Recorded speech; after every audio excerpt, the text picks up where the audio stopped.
often said here on the show what an honour and a privilege it truly is to receive an award, particularly an investiture.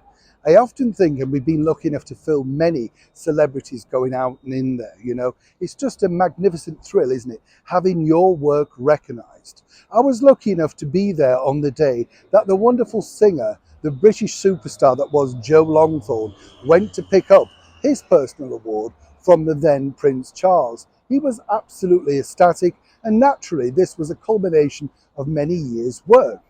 But apparently, according to a very well-placed source, not everybody is necessarily that welcome, and this particular story may in fact shock you.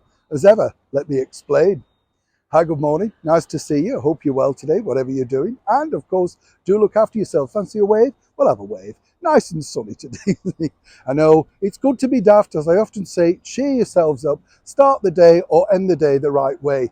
What do you mean you're switching off? That's the right way. How dare you? We're talking, of course, let me just say, about the brilliant rock star Mick Jagger. And I've been lucky enough to meet a lot of the Rolling Stones over the years. They're a great bunch of guys. Let's not, forget they did really change the musical landscape.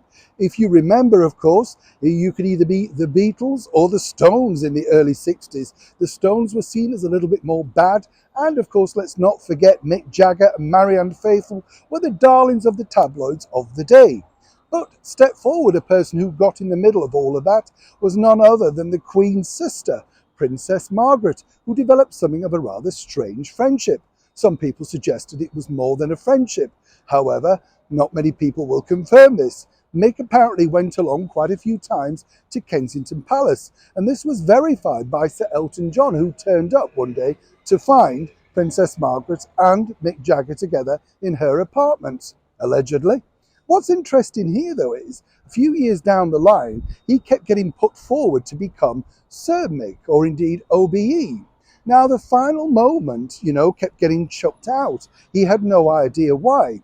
According to that well-placed source, this could have all been down to our late and wonderful monarch. She didn't like said association with Mick Jagger and her sister, and so politely kept moving it out the way. Not many people dare suggest they should put it back. But eventually she had to kind of give in. But as ever with Her Majesty the Queen, she had the last laugh, some people might say. Mick's honour finally came in 2003, and he was invited along to the palace to pick up his award. Naturally, he had to be rock and roll. He wore trainers and he had leather lapels on his jacket. Always rock and roll, you see.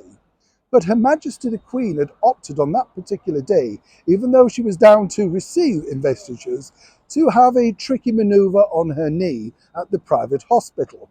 And it was fallen to the then Prince Charles to undertake.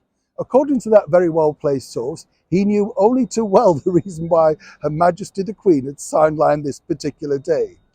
Either way, Mick Jagger, who's just recently reached the grand age of 80 and still rocking and still touring and still being a rebel, probably has no idea that Her Majesty the Queen possibly wasn't that keen to connect with him after all of those years. Well, Mick Jagger finally got his satisfaction by receiving said award. Her Majesty the Queen proved it truly was only rock and roll, and by cleverly manoeuvring herself out of the way, didn't have to see or connect with Mick Jagger once again. As ever, royal scandals left under the carpet. Neil Sean in the very heart of London.